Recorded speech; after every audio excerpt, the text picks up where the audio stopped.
محترم عزیزوں اور دوستو، السلام علیکم ورحمۃ اللہ وبرکاتہ۔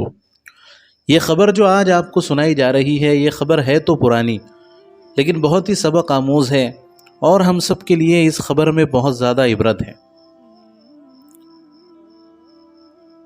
ہم سب کے لیے اس خبر میں بہت بڑی نصیحت ہے۔ کوئٹہ میں ایک ہی خاندان کے 2 معصوم بچے صبح اپنے بستروں پر مردہ حالت میں پائے گئے۔ بچے نارمل حالت میں سوئے اور صبح جب ماں باپ نے دیکھا تو وہ مردہ حالت میں پڑے ہوئے تھے۔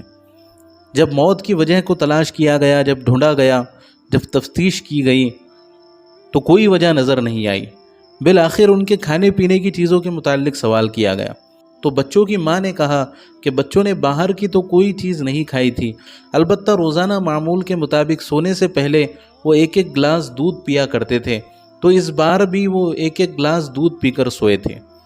جب فریج کو کھول کر دیکھا گیا، جب دودھ کو چیک کیا گیا تو یہ پایا گیا کہ دودھ کے برتن میں 3-4 انچ کا ایک زہریلا سانپ مرا ہوا پڑا ہے۔ اور یہ فریج تک کیسے پہنچا؟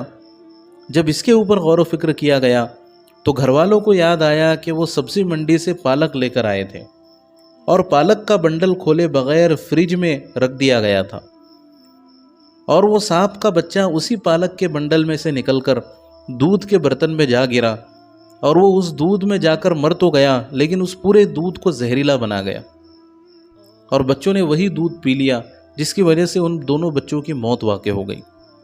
بچوں کی موت کی وجہ تو معلوم ہو گئی، لیکن خاندان نے 2 معصوم بچوں کو کھو دیا۔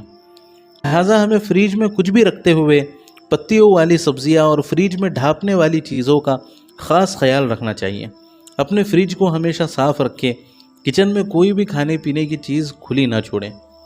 اس حادثے سے سبق لیں اور اس پیغام کو صرف سننے کی حد تک محدود نہ رکھیں، بلکہ اسے زیادہ سے زیادہ شیئر کریں، زیادہ سے زیادہ گروپوں میں اس خبر کو پھیلائیں، اور انسانیت کی خدمت میں اپنا بھی چھوٹا سا حصہ لیں۔ اور ایسی ہی خبریں حاصل کرنے کے لیے ہمارے چینل کو سبسکرائب کریں۔